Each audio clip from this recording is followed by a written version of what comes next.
میں یہاں پر اس brief introduction کے ساتھ میں چاہوں گا کہ زاہد بھائی کے ساتھ ہم اس پہ مزید کچھ بات کریں. زاہد بھائی، میں یہ محسوس کرتا ہوں کہ اگر کوئی ہماری یہ صرف پوڈ کاسٹ سننے کے بعد سمجھتا ہے کہ میں پوری بحث کا احاطہ کر لوں گا اور مسئلہ مجھے مکمل سمجھ آ جائے گا، تو میرا خیال ہے کہ یہ ٹھیک نہیں ہونا چاہیے. پوری کتاب کا بحث آپ مطالعہ کریں. لیکن میں چاہوں گا کہ بریفلی آپ تھوڑا سا اس پر ذرا کچھ روشنی ڈال دیں کہ بنیادی طور پر غامدی صاحب یا ان کے سرکل کی طرف سے جو بنیادی استدلال کی غلطی ہے وہ کیا ہے، اور شیخ کا اس بارے میں بنیادی موقف کیا ہے؟ دیکھیے عمیر بھائی، اس میں مطلب اگر ہم بہت اختصار کے ساتھ بنیادی بات کو سامنے لائیں تو وہ یہ ہے کہ اصطلاح اور سسٹم کا جو آپس میں لنک ہوتا ہے نا، اس کو اگنور کر کے ایک سسٹم کی اصطلاح کو کسی دوسرے سسٹم میں ریڈ کرنا، یہ بنیادی غلطی کی ہے حافظ صاحب نے بھی اور غامدی صاحب نے بھی. یعنی دیکھیں، متکلمین جب نبوت کا لفظ استعمال کرتے ہیں تو ایک خاص اصطلاح ہے جس کا اندر صرف وحی آنا شامل نہیں ہے، بلکہ اس کے اندر دو اور تصورات بھی ہیں. وہ یہ ہے کہ اللہ تعالیٰ کسی کو اپنا پیغام دے دے، اور وہ بالکل اس قطعیت کے ساتھ دے دیا جاتا ہے کہ اگر کوئی اس کا انکار کر دے تو وہ شخص کافر ہو جاتا ہے، اور نبی کو مبعوث کر دیا جاتا ہے کہ وہ اس پیغام کو دوسرے تک پہنچائے. تو نبی کا جو تصور ہے نا، اصطلاحی تصور ہے، اس میں یہ تین مفہوم ہے: اللہ کی طرف سے کوئی پیغام آ جانا، اور وہ بالکل قطعیت کے ساتھ آ جانا. یعنی اس کا حکم یہ ہے کہ اگر کوئی، اس قطعیت سے مراد یہ ہے کہ اگر کوئی انکار کرے تو وہ ابدی عقاب کا مستحق ہو گیا یعنی ہے، دائرہ اسلام سے خارج. اور مطلب دائرہ اسلام سے خارج ہونے کا مطلب یہ آپ ایک بہت بڑا حکم لگا رہے ہیں نا کہ آپ کے نکاح مثال کے طور پر ان کے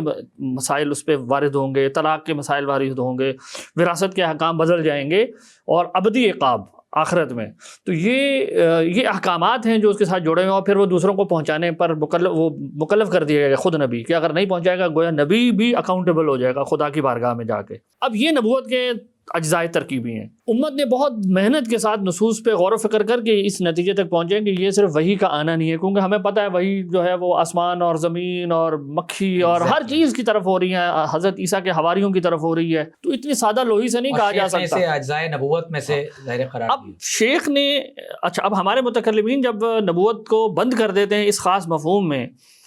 تو وحی کے یہ جو دیگر یوزیجز ہیں ان کو وہ الہام، تسخیر اور اس طرح کے معنوں میں لے کر کہتے ہیں کہ وحی کا مطلب جو نبی کے ساتھ خاص ہے، یہ گویا وہی چیز ہے. لیکن وہ دے نو کہ ہم ایک ٹرم کوئن کر رہے ہیں. دیکھیے، خدا نے نبوت کی تعریف قرآن کی کسی آیت میں لکھ کر نہیں دی ہوئی، نہ حدیث میں لکھ کر دی ہوئی ہے. یہ سارے تصورات ہم نے مختلف نصوص کو جوڑ کر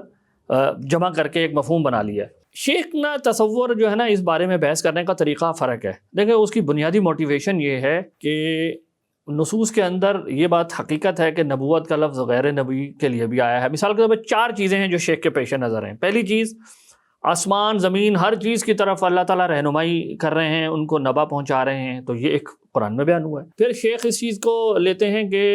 حدیث کے مطابق جو الہام اور مبشرات ہیں وہ اجزاء نبوت میں سے ایک، وہ اس کو نبوت کا جز کہا گیا، ایک جز 46واں جز قرار دیا گیا. اچھا، اسی طریقے سے تیسری چیز جو ہے وہ اس زمن میں حضرت عیسیٰ علیہ السلام کا دوبارہ نازل ہونا ہے. اور حضرت کے غامدی صاحب نہ مانے، اس سے ظاہر فرق نہیں پڑتا. ہم تو اہل سنت کے ڈسکورس کے اندر کھڑے ہو کے بات کر رہے ہیں،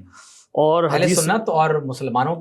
کا ایک بالکل عمومی موقف ہے. تو اسی طرح ان کا تشریف لانا اور حدیث کے روح سے ان پر بھی وحی آئے گی، اور یہ نہیں مانا جا سکتا کہ ان کو نبوت کے منصب سے ٹوٹلی معزول کر دیا جائے. یہ اہل سنت کا موقف نہیں ہے. اور چوتھی چیز یہ ہے کہ انبیاء کے لیے بھی یہ حقیقت بیان ہوئی ہے کہ ان پر بھی وحی آ رہی ہے. تو اب شیخ نے ان تمام حقائق کو ایک بڑی اصطلاح میں جمع کیا جسے وہ نبوت عامہ کہتے ہیں، نبوت ان جنرل.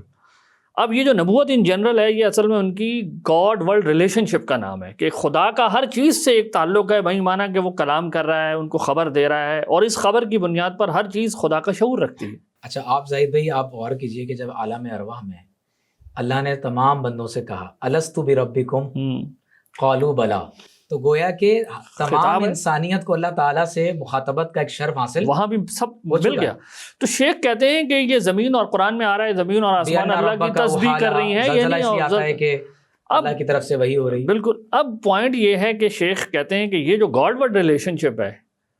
اچھا اس میں ایک پوائنٹ اور ایڈ کر لیں کہ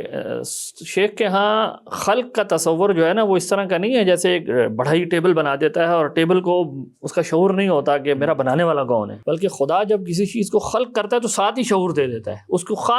ساتھ ہی نبا دیتا ہے کہ میں تیرا خالق ہوں، میں تیرا بنانے والا ہوں. تو اس اعتبار سے ہر مخلوق جانتی ہے.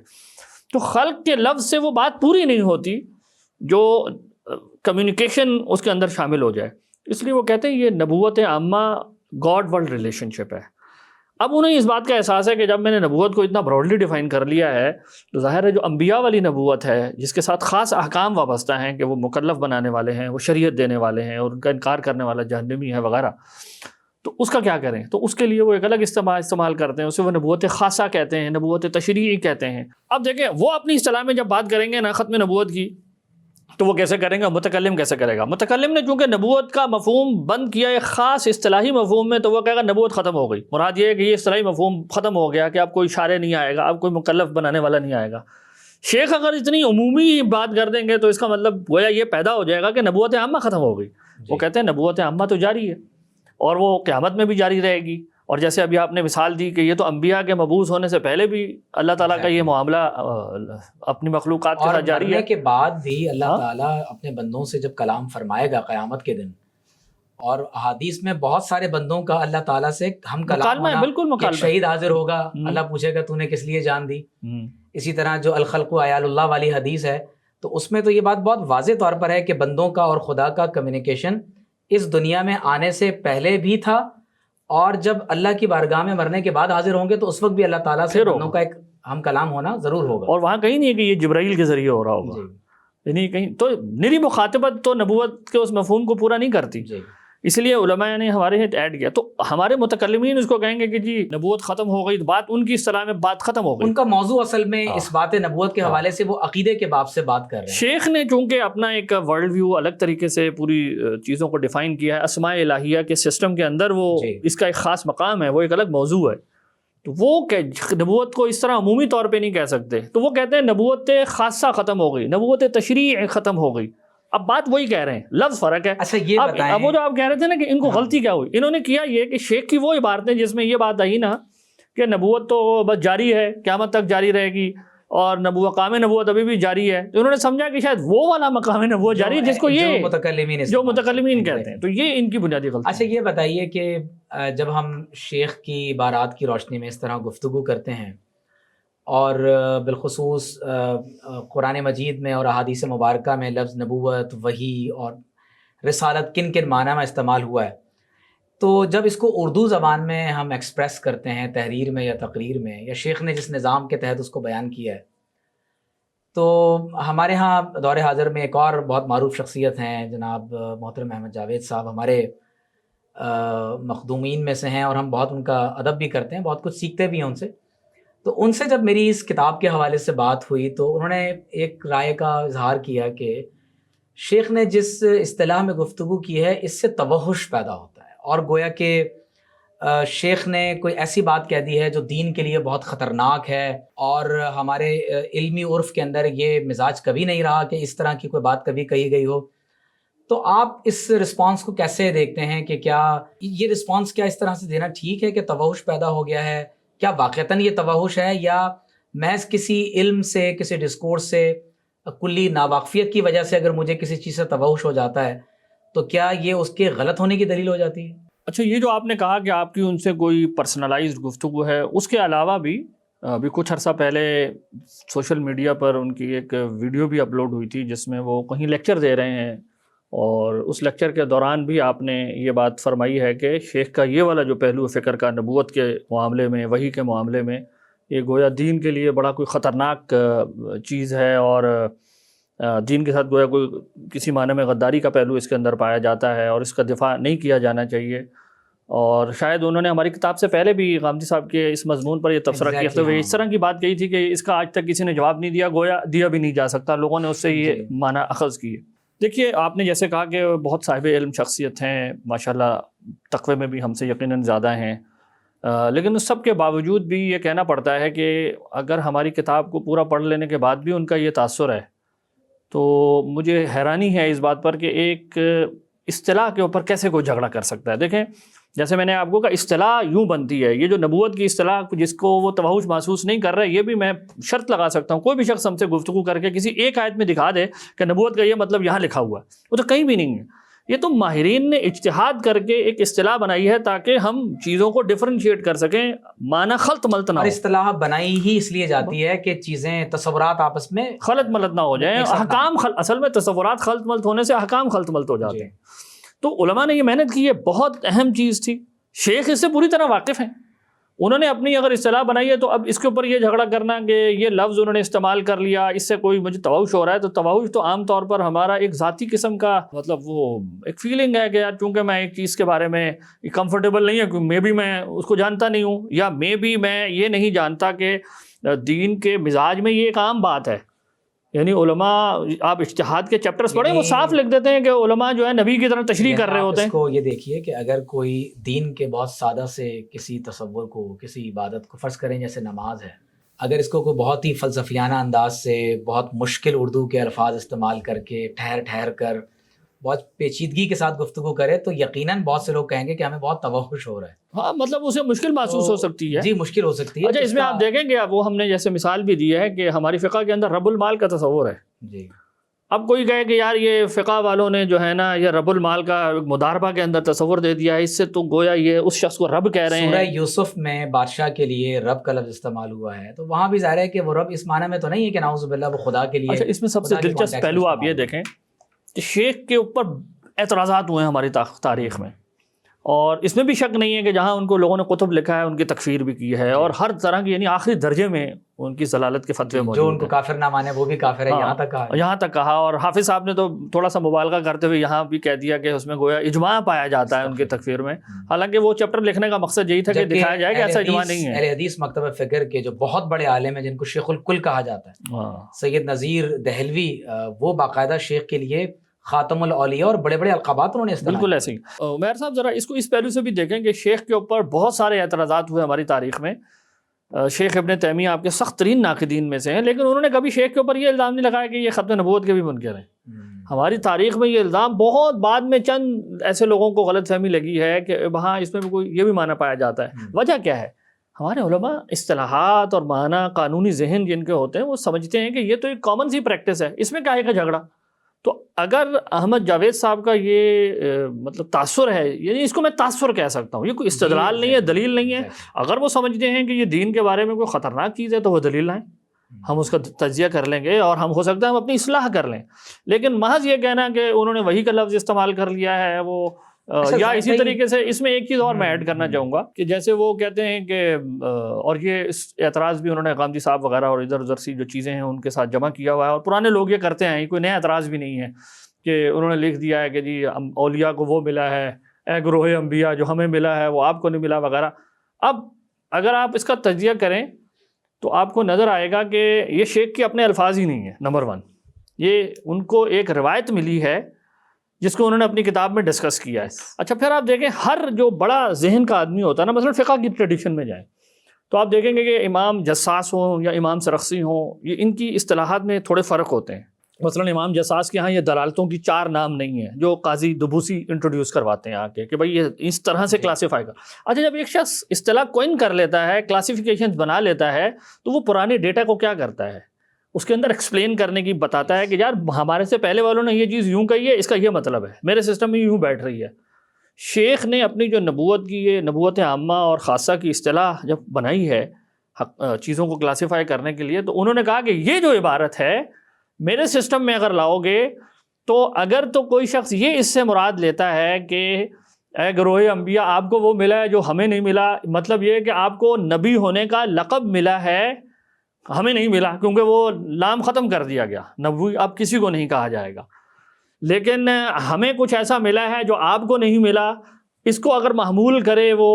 اس واقعے پر جو حضرت موسیٰ علیہ السلام اور حضرت خضر علیہ السلام کے بارے میں ہے، تو وہ کہتے ہیں کہ اس میں کوئی کفریہ پہلو نہیں رہ جائے گا. اب وہ اس ڈیٹا کو ایکسپلین کر رہے ہیں اپنے کانسیپٹ کے اندر. اب اس میں مزید آپ ایک چیز ایڈ کر دیں کہ کیا یہ قرآن کا ایک واقعہ نہیں ہے کہ قرآن میں نہیں آیا کہ حضرت موسیٰ علیہ السلام کو حضرت خضر نے کہا کہ وَكَيْفَ تَصْبِرُ عَلَىٰ مَا لَمْ تُحِطْ بِهِ خُبْرًا، بھائی آپ اس پر کیسے کریں گے صبر جس کا آپ کو علم نہیں ہے. اور بڑے بڑے جلیل القدر مفسرین کی یہ رائے ہے کہ حضرت خضر علیہ السلام نبی نہیں تھے، ولی ہیں، وہ ولی تھے. اب دیکھیں شیخ نے اس مسئلے کو جیسے سلجھایا ہے نا، یہ ایسا حل مجھے کم از کم ابھی تک نظر نہیں آیا. شیخ کے سسٹم میں ولی کو ہر چیز،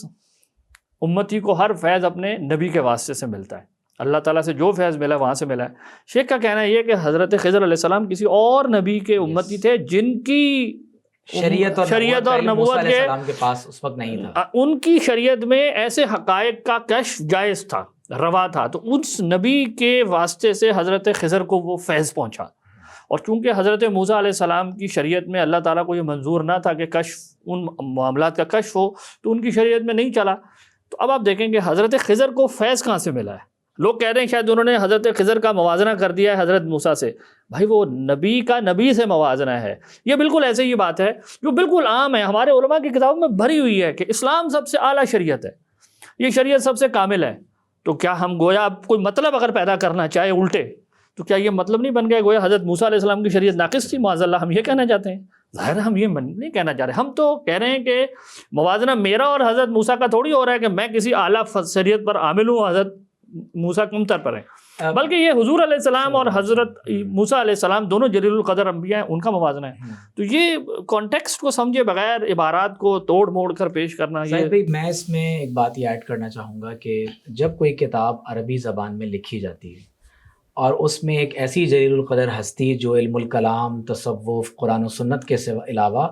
وہ علم الکلام کے دقیق ترین مباحث اور اس دور کے فلسفے کے تمام مباحث کا احاطہ کیے ہوئے ہیں، جب وہ عربی زبان میں ایک کتاب لکھ رہے ہیں اور مختلف علوم و فنون کا ایک ایک صفحے پر استعمال فرما رہے ہیں، تو ان کے لیے یہ کہہ دینا کہ محض ان کی کتابوں میں توحش پایا جاتا ہے لہٰذا یہ دین کے لیے خطرناک ہے، تو میں یہ سمجھتا ہوں کہ احمد جاوید صاحب کی یہ رائے ان کے لیے محل نظر محل نظر رہنی چاہیے، اور انہیں چاہیے کہ وہ اپنی اس بات کو ریویو کریں۔ آخر میں زاہد بھائی میں یہ چاہتا ہوں کہ کچھ روشنی ہم اس پر بھی ڈالیں کہ غامدی صاحب کے مضمون اسلام اور تصوف کا پہلا جملہ کہ تصوف اسلام کے بالمقابل ایک پیرلل، ایک متوازی دین ہے، اور اس میں اکابر اولیاء اور امت کے علماء کی مثالیں اور عبارات اور ان کے نام لکھنے کے بعد وہ کہتے ہیں کہ تصوف و عالمگیر ضلالت ہے، یعنی وہ جو ایک طرف تکفیر کے قائل نہیں ہیں، یعنی جہاں کافر کی تکفیر ہونی چاہیے وہ اس کے بھی قائل نہیں ہیں، تو یہ کہنا کہ تصوف و عالمگیر ضلالت ہے جس نے ان ذہین لوگوں کے ذہن کو خراب کر دیا تھا، اور اپنی ویڈیوز میں بھی وہ بار بار ان بزرگوں کو بشمول علامہ اقبال گمراہ کہتے رہے ہیں، اور کہتے ہیں یہ آپ کا حق ہے کہ آپ ان کو گمراہ کہیں۔ تو حسن الیاس صاحب بھی جب ہمارے ادارے میں آئے تھے تو انہوں نے یہ کہا کہ جناب آپ کی یہ کتاب شیخ کی طرف سے لکھی جانے والی کتابوں میں سب سے بہترین کتاب ہے، لیکن پھر انہوں نے ایک نئی بات کہہ دی یہاں پر اور کہا کہ ہم نے تو تصوف کو متوازی نظام فکر کہا ہے، متوازی نظام دین نہیں کہا۔ تو میں چاہوں گا کہ اس پہ آپ کچھ کامنٹ ضرور آپ کریں۔ ہاں، یہ یعنی اس سوال کو اگر تھوڑا سا براڈلی دیکھیں تو وہ شاید یوں بنتا ہے، اس کے دو پہلو، ایک یہ کہ کتاب جن کے بارے میں براہ راست جو ہمارے ایڈریسی بن رہے تھے حافظ صاحب اور غامدی صاحب، ان کا کیا ریئیکشن رہا۔ تو حافظ صاحب نے تو ابھی تک ہماری نظر سے ایسی کوئی چیز نہیں گزری جس کو کتاب پر ریئیکشن کہا جا سکے، نہ وربل نہ ریٹن میں، لہٰذا اس پر کچھ کہنے کا محل نہیں ہے۔ تاہم جیسا کہ آپ نے کہا حسن الیاس صاحب نے اور غامدی صاحب نے اس کے اوپر ریئیکشن دیا ہے، اور اس ریئیکشن کا دو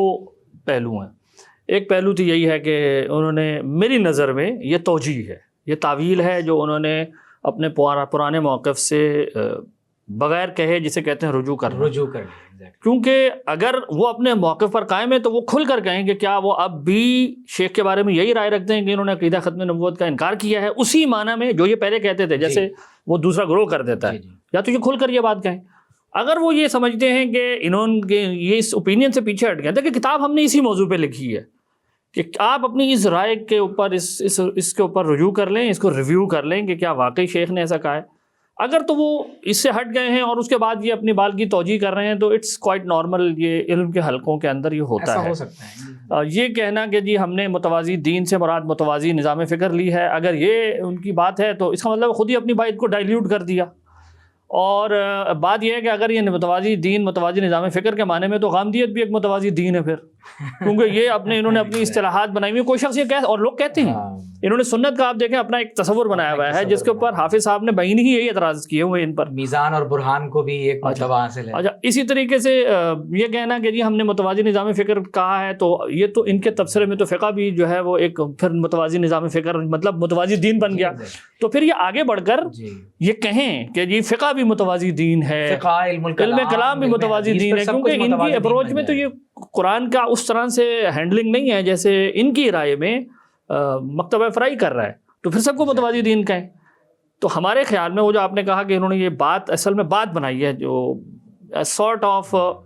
میں اس کو سمجھتا ہوں کہ ریویو کر لیا, اچھی بات ہے, انسان ریویو کر لیتے ہیں, تاہم اگر وہ اس کے باوجود بھی اپنی اس رائے پر کھڑے ہوئے ہیں کہ یہ ختم نبوت کا انکار ہے تو ان کو اس کا کھل کر بیان کرنا چاہیے اور اپنے دلیل بیان کر دینی چاہیے کہ جی اس دلیل کی وجہ سے وہ یہ سمجھتے ہیں, تاکہ ہم اپنی دلیل کے اوپر غور و فکر کر لیں کہ ہاں ہم نے یا تو شیخ کو صحیح نہیں سمجھا, ان کے پاس کچھ اور حقائق موجود ہیں, یا پھر یہ بتائیں کہ ہمارے استدلال میں فلاں غلطی ہے اور اب بھی عقیدہ ختم نبوت کے اندر خرابی پیدا ہو رہی ہے جو ان کا دعویٰ ہے. تو اگر یہ نہیں کہہ رہے تو اس طرح کی گفتگو کا کوئی ریئیکشن نہیں ہے, یہ بے معنی گفتگو ہے میرے نظر. اچھا اس میں جو سب سے زیادہ حساس پہلو ہے وہ یہ ہے کہ فقہی روایت میں بہت سے اکابر علماء ایک دوسرے سے اختلاف رکھتے ہیں, اور علامہ اقبال نے بھی ریکنسٹرکشن میں لکھا ہے کہ ابتدا میں تو 19 سے زیادہ مذاہب فقہ وجود میں آئے اور بالآخر سمٹتے امت میں 4 مکاتب فقہ کو جو قبولیت تھی وہ نصیب ہوئی. لیکن آپ دیکھیے کہ جو فقہی اختلافات ہیں ان کی تو ہمارے ہاں ایک گنجائش ہے, یہاں تک کہ ماتریدیہ اور عشائرہ میں کلامی مباحث میں عقائد کے اختلافات کو بھی امت کے اجماعی روایت میں رہتے ان کو ایک دائرے کے اندر ہیں, ایک دائرے میں رہتے ہوئے ان کو ایک گنجائش دی گئی. لیکن آپ غور کیجئے کہ جب کوئی اس حد تک آگے چلا جاتا ہے کہ آپ ان تمام تر لوگوں کو جو باضابطہ طور پر دین میں ایک مسلم یعنی ہماری روایت میں ایک مسلم ایک حقیقت رکھتے ہیں, ایک حیثیت رکھتے ہیں, اور باقاعدہ آپ ہیڈنگز بناتے ہیں شریعت, ختم نبوت, قرآن, قیامت, تو ایسا محسوس ہوتا ہے کہ جیسے نعوذ باللہ من ذالک کی کل صوفیہ اور اولیاء یہ اسلام سے ہٹ کر ایک نئی کتاب انہوں نے بنا رکھی تھی, شریعت بھی نہیں بنائی ہوئی تھی, ختم نبوت کے منکر ہو کر خود بھی دعوی نبوت نعوذ باللہ کر بیٹھے تھے. تو میں یہ سمجھتا ہوں کہ یہ ایک ایسی جرت ہے جو شاید ماضی میں اس سے پہلے اس طرح سے نہیں کی گئی. غلام احمد پرویز صاحب نے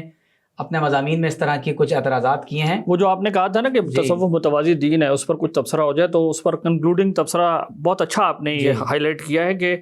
ہمارے ہندوستان کی جو اردو روایت ہے لکھنے کی لٹریچر, اس میں تصوف کا یہ بھیانک انٹروڈکشن اس طرح سے کروانے کی پہلی روایتوں میں سے میرے خیال میں پرویز صاحب کر چکے ہیں. اور ایگزیکٹلی آپ اسی طرح دیکھیں کہ ان کی شعلہ مستور میں جس طرح انہوں نے نزول مسیح کے انکار پر جو دلائل لکھنے کی کوشش کی ہے, تو ایگزیکٹلی وہی چیز ہمیں جاوید احمد غامدی صاحب کے ہاں ملتی ہے. ڈاکٹر صاحب آپ کا بہت شکریہ. میں چاہوں گا کہ جب کبھی بھی آپ کراچی تشریف لائیں تو ہم مختلف عنوانات پر آپ کے ساتھ ڈسکشنز بھی کرتے رہیں, اور آج انشاءاللہ آپ کا لیکچر بھی ہے ہمارے تخصص کے اسٹوڈنٹس کے ساتھ. آخر میں کنکلوژن کے طور پر میں یہ کہنا چاہوں گا کہ شیخ اکبر محی الدین ابن العربی رحمۃ اللہ تعالی علیہ امت مسلمہ میں وہ ایک عظیم ہستی ہیں کہ جن سے نہ صرف اپنوں نے بلکہ غیروں نے بھی بہت استفادہ کیا. آپ کی کتابوں کے انگریزی میں تراجم دنیا کی مختلف یونیورسٹیز کی لائبریری کی زینت بنتے ہیں, اور غیر مسلم مفکرین بھی آپ کی فکر سے استفادہ کرنے کی کوشش کرتے ہیں. کسی علمی اختلاف کو علمی اختلاف کے طور پر ہی دیکھنا چاہیے, ایسا نہیں کرنا چاہیے کہ کسی پر ختم نبوت کا منکر ہونے کا الزام دھر دیا جائے اور اس کے خلاف مضامین لکھے جائیں اور پھر ویڈیوز بنائی جائیں. اور ساتھ میں اس بات کی وضاحت کرنا بھی ضروری سمجھتا ہوں کہ شیخ اکبر علیہ الرحمہ کے دفاع میں ہم نے جو کچھ تحریر کرنے کی کوشش کی ہے, یہ دراصل ایک شخصیت کا دفاع نہیں ہے بلکہ پوری صوفیہ کی روایت کا دفاع ہے, جن پر یہ اعتراض کیا جاتا رہا کہ نعوذ باللہ من ذالک وہ اسلام کے بالمقابل دینی اصطلاحات کو ایک الگ کانٹیکسٹ میں استعمال کرتے ہیں, جبکہ صوفیہ کے ہاں وہ عین قرآن و سنت کے مطابق ہوتا ہے, جبکہ اس کا دیکھنے کا انداز شاید تھوڑا سا مختلف ہوتا ہے. اس میں ایک چیز اور بھی ڈاکٹر صاحب اس میں ایڈ کر لیں کنکلوژن میں کہ یہ جو متوازی دین کا ایک میں اس کو شوشہ کہوں گا جو چھوڑا گیا ہے, پرویز صاحب سے روایت شروع ہوتی ہے, پھر مولانا امین احسن اصلاحی صاحب نے اصل میں ایگزیکٹ ٹائم ان کی ایک تقریر میں موجود ہے کہ تصوف متوازی دین ہے, جس کو غامدی صاحب نے اپنے استاد سے لیا ہے اور پھر اس کو اپنے مضمون میں شر و بس کے ساتھ پھیلانے کی کوشش کی ہے. تو نبوت کے موضوع پر جو کچھ ان کے اعتراضات ہیں اس پر تو ہم نے اب الحمدللہ اس کتاب میں سیر حاصل بحث کر دی ہے, اور جو ان کی توحید کی بحث ہے، اس پر بھی میں نے کچھ نہ کچھ ایک تحریر لکھی ہے، وہ بھی سطحی قسم کے اعتراضات ہیں. جی. ان کی ایک اور غلطی، ان کا تصور بدعت بھی ہے، یعنی یہ ان کا جو بدعت کا تصور ہے وہ پرابلمیٹک ہے، جس کی وجہ سے جو چیز ان کے طریقے پر استدلال نہیں ہو سکتا نا، وہ سمجھتے ہیں دین سے باہر ہے. جبکہ اصول فقہ کی روایت کے اندر اتنی ڈائیورسٹی ہے، اتنی گنجائش ہے کہ وہ ایون تفسیر اشاری کو بھی قرآن مجید کی کسی نہ کسی معنی میں تفسیر لے لیتے ہیں، وہ بالکل ایکسکلوڈ نہیں کرتے. تو آپ اپنی روایت کو، اہل سنت کی روایت کو اگنور کرتے ہوئے اپنا ایک تصور کا بدعت کا ایک تصور بنا لیتے ہیں، اور اس کے بعد کہنا شروع کر دیتے ہیں کہ یہ تو اس معنی کی یا اس پریکٹس کی کسی نص سے استدلال ہو ہی نہیں سکتا، تو اس لیے یہ باہر ہے. یہ بہت بڑی جرت ہے، میں سمجھتا ہوں. اور یہ صرف جرت نہیں ہے، میرا خیال ہے کہ اگر تمام امت کو بدعتی قرار دے دیا، جس کا نتیجہ تو یہی نکلے گا کہ تمام مفسرین محدثین یہ سب بدعتی قرار پائیں گے. اس کے ساتھ ہم نے جو ایک خاص بات یہ کہ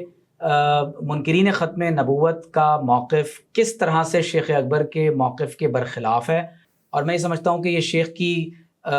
دور اندیشی ہے کہ آپ نے اپنی کتابوں میں آئندہ آنے والے زمانوں میں ہر اس فتنے کا رد کر دیا کہ جو عقیدہ ختم نبوت کا کسی بھی اعتبار سے انکار کر سکتا ہے. اور شیخ کی عبارات میں ایسی کوئی گنجائش موجود نہیں ہے کہ مرزا غلام احمد قادیانی یا منکرین ختم نبوت کے لیے کسی بھی طرح کسی نبوت کی کوئی گنجائش پیدا کی جا سکے. انشاءاللہ یہ کتاب اویلیبل ہے، آپ کامنٹ میں اگر اپنا ایڈریس اور اپنا فون نمبر لکھ دیں تو انشاءاللہ تعالیٰ آپ سے رابطہ ہو سکے گا اور آپ بآسانی اس کتاب کو اپنے دیے گئے ایڈریس پر حاصل کر سکیں گے. ڈاکٹر صاحب آپ کا بہت شکریہ، تھینک یو ویری مچ. اور مجھے دنیا کے مختلف خطوں سے لوگوں کے میسیجز آتے رہتے ہیں اور لوگ ہمیں بہت دعاؤں میں یاد رکھتے ہیں، تو میں سمجھتا ہوں کہ یہ انشاءاللہ دنیا میں بھی بہت سے لوگوں کے لیے سیدھے رستے کا کتاب سبب انشاءاللہ.